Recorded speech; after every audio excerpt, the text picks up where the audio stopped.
Welcome to the Record Machine Show, a podcast featuring interviews from indie and renowned artists from all genres of music.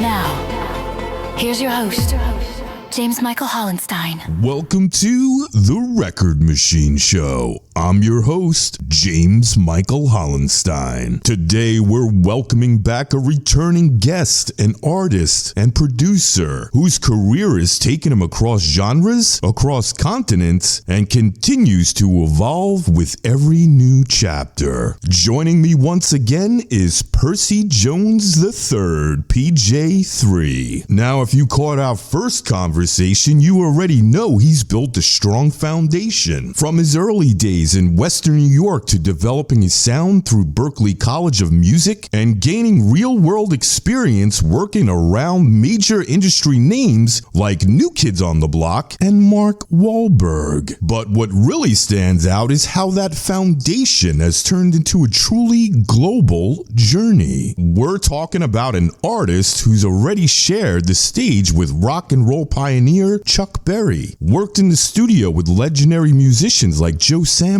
and has taken his music around the world, from performances in Thailand to major shows across Japan and beyond. And that global influence continues to shape what he's creating today. His latest single, You, serves as the second release from his upcoming EP, Grooving Worship. Set to arrive this summer, an uplifting, heartfelt track with a powerful message and spirit-filled energy that really highlights the direction of this new project. And later on in the show, we'll be closing things out with another track, Slippery When Wet, giving you a look at another side of his sound. So today's conversation is all about the next chapter, what's been happening over the past few months, how the sound is evolving, and what we can expect from this upcoming EP. So let's put the needle to the record and listen to You by PJ3.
Lord has been so good to me.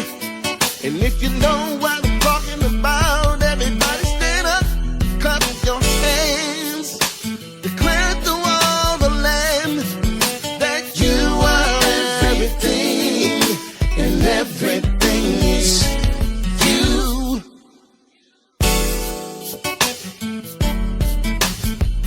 Gotta tell the whole world about it. Gotta scream and shout about it. Gotta tell the whole world how good the Lord has been to me. Yeah. You are everything, and everything is you. Whoa, yeah. Thank you for my family and my friends. Thank you for the love that never ends. Thank you for the time you spent my life. Thank you for my children and my wife. And I'm telling you, you are everything, and everything is you. We just listened to the track titled You by PJ3, and I have him on the line for a chat. Percy, welcome back to the show. How are you? Thank you for having me again. I really appreciate it. How you doing? I'm doing pretty good. Good, good. I'm enjoying some warm weather for a change here up in Western New York area, finally. Oh, nice. Yeah, it's been raining here in Myrtle Beach the last couple of days, but it cleared up today. Great. Awesome. Yeah. So over the past 5 months, what's been keeping you busy outside of music? Well, I've been trying to be a part of some things here in Western New York area as far as on the engineering and mixing side. I'm working with a group right now with a very famous organist named Douglas Gaston. His stage name is Trigger, and the name of the group is called Trigger and the Sermon. I'm mixing and mastering their single. Very cool. So, nice. yeah, that's coming up. They're going to be releasing that sometime in June, and they're touring most of the summer off the single and some of their original and also some standard stuff. They're organ quartet. Very cool. What's been your main focus from a career standpoint? More on the performance side, production, or are you working on building up that label? I'm actually doing some production work. I'm connecting with a young singer tomorrow, actually, named Rico G. He's going to come by my studio, and we're going to possibly do some collaboration soon. He's an R&B and singer here in Western New York who is getting some traction and building a really good fan base. And a friend of mine is bringing him over, who is an old-time production buddy of mine, Mr. Sean Thornton. Mm-hmm. AKA his DJ name was DJ Rough Buff. Oh, nice. But he's been in the game for a long time, producing and cultivating the hip hop scene here, and also the hip hop R&B scene here in the Western New York area and abroad. Mm-hmm. Well known in New York City too. You work with a lot of artists at the time right now? Or? No, not too many people. I'm just trying to be picky about the people that I am working with. I'm still exploring my own stuff, and I'm getting ready to do some things with my catalog and make it more available to the public. I'm getting ready to do because my 10-year anniversary came up with my label recently that I started in Japan, mm-hmm. Future Audio Universe Asia, and I'm getting ready to start making my catalog more available to the public on my website. And so it's just a process of remastering and then uploading the material so people can have access to it. Cool. Let's talk about the track we just heard. It's titled You. What's the story behind that one, and how does it fit into your upcoming EP, Grooving Worship? Oh yeah, Grooving Worship EP is it's going to be like my testimony for some trials and tribulations that I went through, and I've always promised myself and other people that have been in my life that I was going to do a full gospel project. I never got around to it. I do most of my music is really thought-provoking as far as on the spiritual side and on the political side. And so, I figured I owe this one to my creator for keeping me around this long and keeping me and my family blessed. So this is my dedication to the people that have spurred me along the way to continue doing and performing gospel music. So would you say that's your overall vision for this this EP? The people that inspired you to do grooving worship? I think so. It's a play on words. Actually, it's in the gospel world, it's praise and worship songs that they usually say that are songs that are sung during the mass or the service, either sometime before or after the preacher preaches. Mm-hmm. So we're working on that situation right now to get that going, and it just seems like it's going to be a really good way for me to really take some time and I guess smell the roses and thank God for the opportunities that I've had, mm-hmm. And use this opportunity to express some of the songs that I've written. I have at least over 300 songs in my catalog, and a lot of them are kind of based on faith-based, I guess you could say. Mm-hmm. So I want to try to exploit that part of my catalog, but from a really meaningful and honest point of view. So maybe some more gospel releases in the works? Yes, and that's why I said to play on groove and praise and worship is groove and worship, because they're going to have some of them going to have more of a backbeat and kind of maybe danceable even or medium tempo. I got two ballads, but this is going to be more on the up tempo side of stuff, medium tempo to up tempo side of some stuff, and some interesting remakes. I had some incredible musicians on some of this stuff. Akira Miki on bass, from my buddy all the way from Japan, who was in my previous band there, PJ3, and the Pathway band that I had when I was in Asia, and also Kenny Hawkins, mm-hmm. guest guitarist who's played with Rick James, done work with Teddy Riley, Boyz II Men, bunch of people. Also Aaron T.O. Lee on bass on some of the tracks. He's working with Unlimited Sound, I think it's Unlimited Sound, but he's an old time friend of mine from Boston, and we met years ago, and he got me my first professional job when I was 15 years old, opening for Sherelle and Alexander O'Neal. Wow, pretty cool. Yeah. So I'm sticking to the home team and getting some people involved, and also I'm going to be pulling in some other people that I admire, like David Jonathan. He has an incredible band called David Jonathan and Inner City Bedlam that are taking Western New York and half the country by storm right now with some of his music. It's very politically charged, but also some really well written and well spoken. I considered him like a modern day Curtis Mayfield. Nice. Really good stuff. So I got some incredible musicians around me. Western New York is full of a lot of talent, so I've been blessed. So you feature some of these people on this project. Sounds great. Now, Grooving Worship, how many tracks will be on this EP? 4? I'm trying to narrow it down to 7 or 8. I'm trying to preferably 7. So I'm just the first 7 series, would be an LP though, wouldn't it?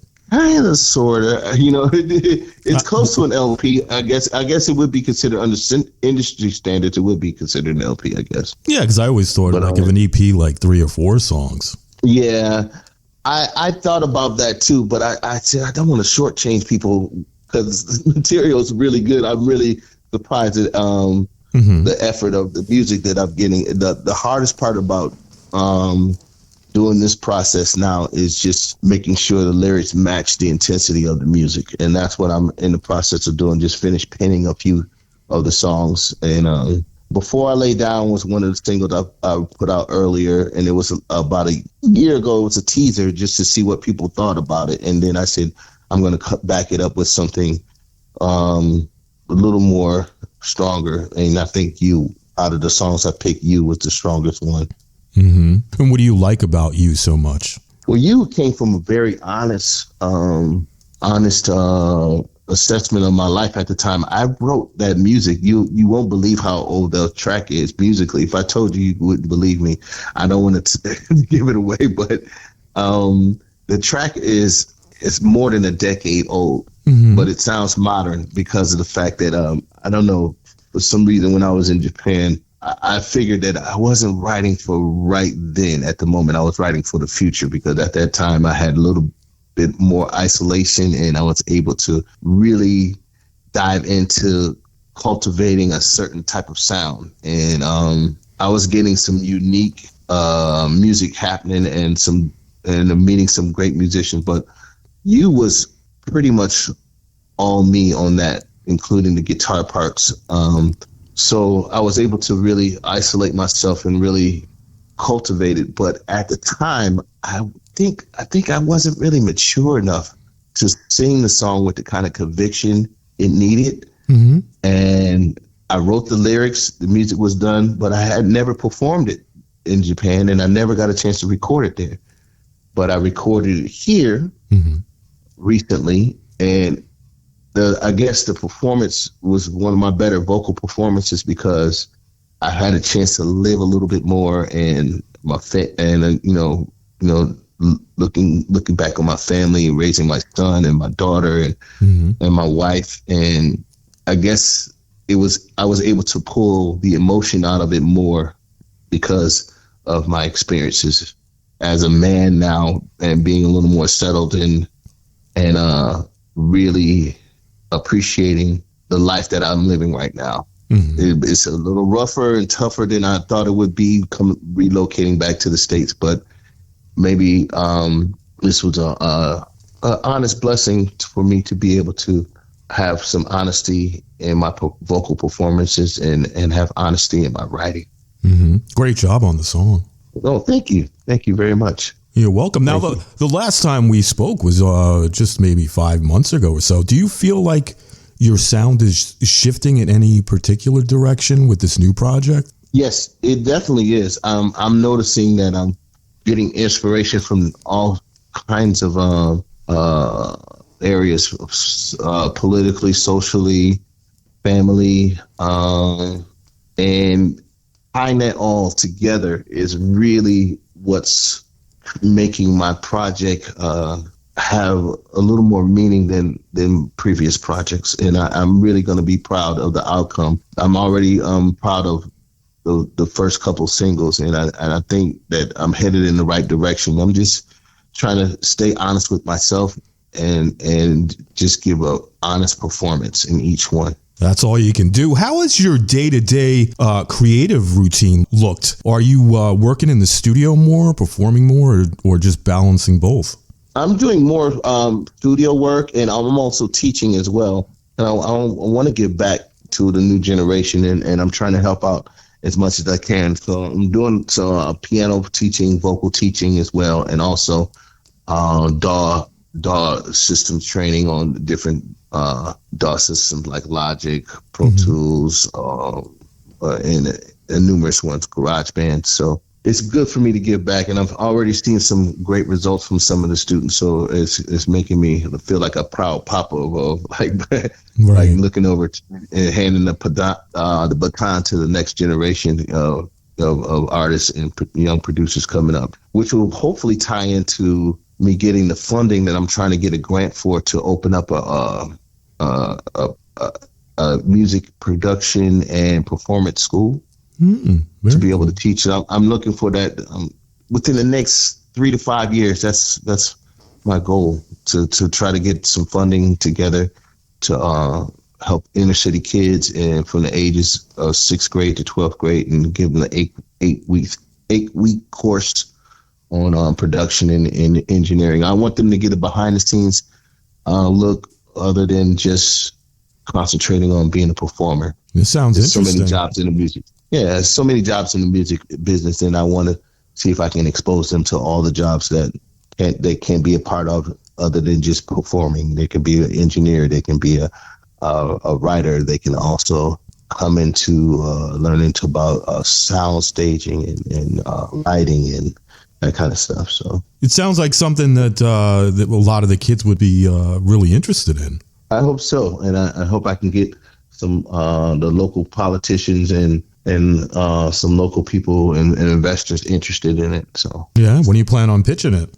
I'm planning on pitching it. I've already got like a PowerPoint presentation for it already, so I'm just trying to see who I can talk to that I think would be ideal benefactors and people that would be ideal people who would want to push the education, who has a track record of pushing education projects like this, and maybe in conjunction with the school system too, and make it a part of like performing arts credit for kids who are taking this type of work in school, in high school, in grammar school. Yeah, that's a good idea. I think so. Thank you. You're welcome. I'm really appreciating this kind of opportunity to talk about it here on your platform. Hopefully, this will give me the audience I need to help build the funds to get this going. Yeah. You got to spread the word, right? That's right. And good people like yourself are helping me. I appreciate it. Well, I'm happy to help. Being in an international performance environments and high-end venues, how has that influenced the way you connect with audiences and approach live performance today? Well, it kind of pulled down the veil as far as my inhibitions and as far as I guess we have built-in prejudices, or not, I wouldn't say prejudices, I would say just things that we've been influenced by our own culture until you get a chance to take a look at it for yourself and actually absorb yourself into the culture and travel. That's why I tell a lot of young people, if you have the chance, please travel, get a passport, get out of here for a little while and see parts of the world, because it'll open your eyes and you realize how many things we have in common instead of our differences. And with that in mind, you realize that those things that we have in common could be a bridge to communicating, because music is such a strong communicator, and also visual arts is such a strong communicating aspect around the world. So it kind of empowered me more that I got a chance to travel and perform in such beautiful venues in Japan and Korea and different places that I've got a chance to go to in Thailand as well. So it's empowered me to try to be aware that we're more alike than we are different, and just have people gravitate toward the music by being honest as possible through our performances and what I'm writing about. Nice. With everything you've experienced globally, how do those different cultures and environments influence the sound and feel of the music you're creating today, especially on this new EP? Oh, I think it influenced me quite a bit. If you listen to You, the single that you just heard, I had some ideas from listening to Japanese samisen as far as before attacking the guitar parts. And some of the sounds that I'm using and some of the percussion sounds that I'm using are definitely Asian and African influenced. So that helps me quite a bit now. And also it gives my music a little more of an international flavor than I had before. Nice. Well, let's talk about the track we're going to close the show with, Slippery When Wet. Is that also connected to the upcoming EP? And what inspired that song? Oh, Slippery When Wet was a one-off single that ended up being on a full release, LP release called The Ballads. Oh, okay. Carmina Amores, PJ3, The Ballads, and I released that was it just around Valentine's Day of this year? Or last year? I have to really check to be sure, because I got a lot of songs swimming in my head, but it is available on digital markets where you can download it, any digital outlets. But yeah, that was my one instrumental that I wanted to present. I had always had an affinity to smooth jazz and that genre. It's just that I never really took the time out to throw my hat in the ring as far as putting together my own presentation. So I said, I'll do like a piano-based song as the lead instrument. And because normally smooth jazz, you hear a lot of horns and maybe guitar, but not too many piano-based smooth jazz artists. There's a few, but not many. And decided to do this, and it came out pretty good, I thought. And I got a good response from it, and I hope that your audience will enjoy it as well when they hear it. Yeah, great track. I enjoyed it when I listened to it. Great. Good. Now maybe I'll start doing more instrumental stuff too as well to present, but that'll be in the future after I knock out this gospel project first. Now, do you plan on releasing any music videos for this release?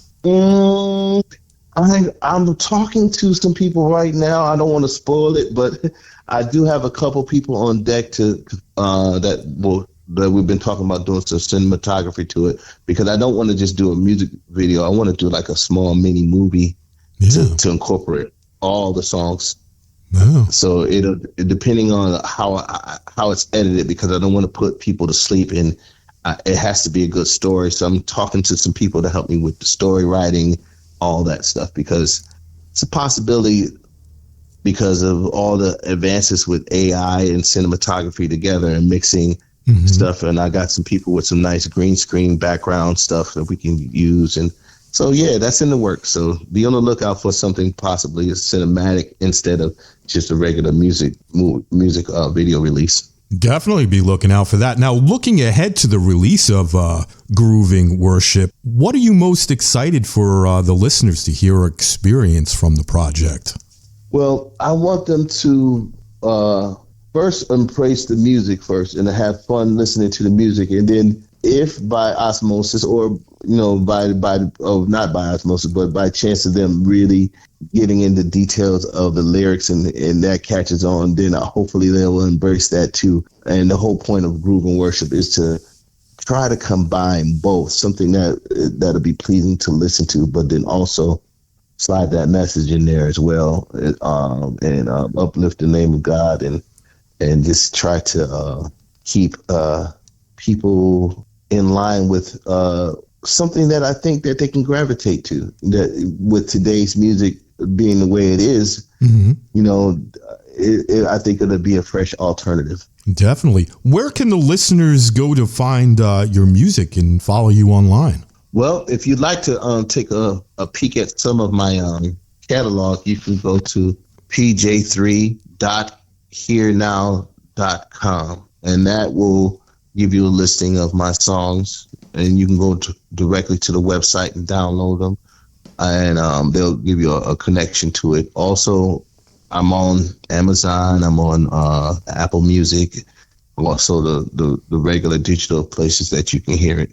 But if you want to go and deal with me directly, you can go to pj32.bandzoogle.com, and that's my website, and that'll directly connect you.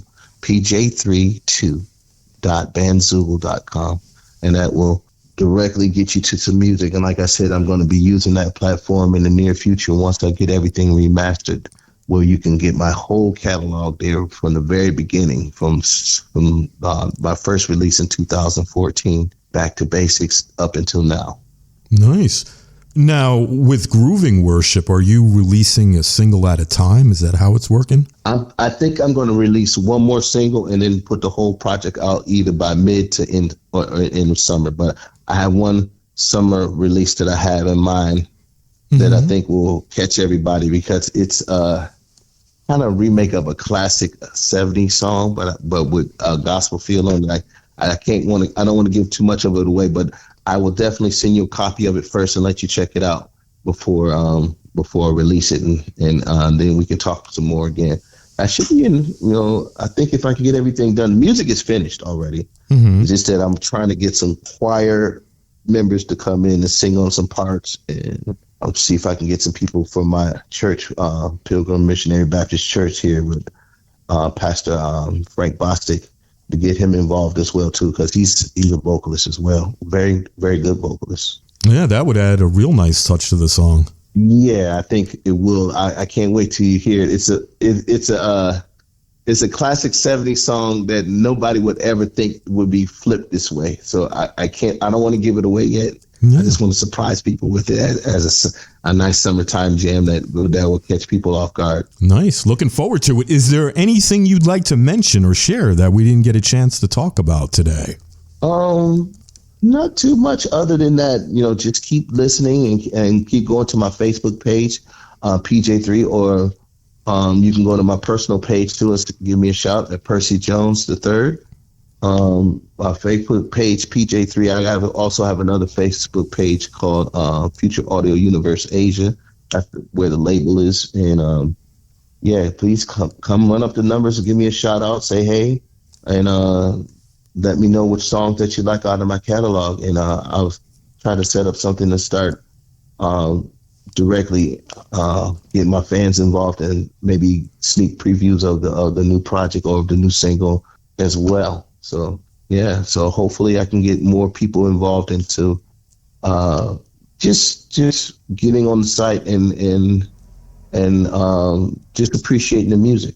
Sounds good. Well, Percy, I want to thank you so much for doing this again. It was great catching up with you. Oh, no, man. You have a great program, and I am really, truly flattered, and I really appreciate the time and opportunity that you give me a chance to share my gift, and thank you sincerely. Well, you're welcome. You're welcome. You're welcome to come back on the show anytime. Great. Maybe towards the middle or the end of the summer, we'll reconnect again, and we could talk about that song you mentioned a little while ago. Oh, definitely. You'll be the first person, one of the first few people to have it.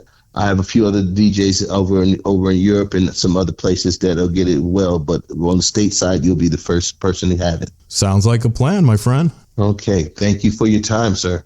Well, you're welcome, and let's stay in touch. Just send me a message, and we'll definitely make it happen again, all right? Sounds great, and thank you for your listeners. I appreciate you, PJ3 Music. Please support indie artists everywhere where you hear indie music, and remember, it's a soundtrack of your life. That's right. Well, Percy, you enjoy the rest of your day, all right? All right, thank you so much. You're welcome. Take care. Bye-bye.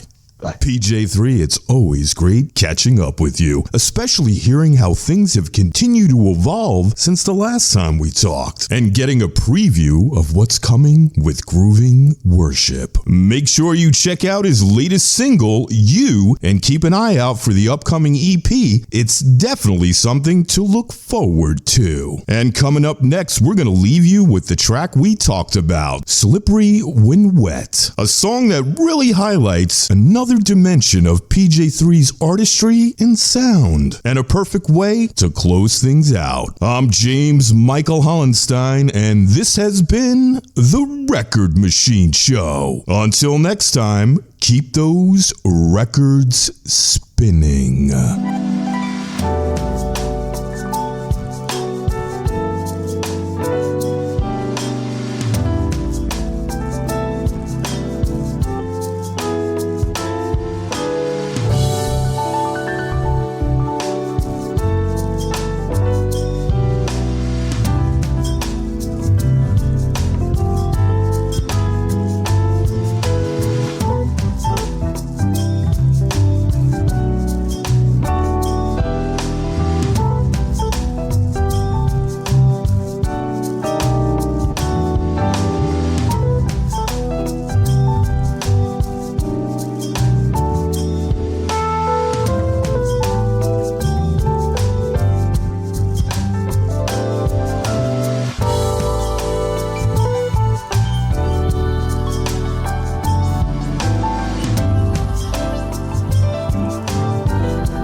Record Machine Show is a weekly radio podcast produced by Jimmy Hall Productions. All rights reserved.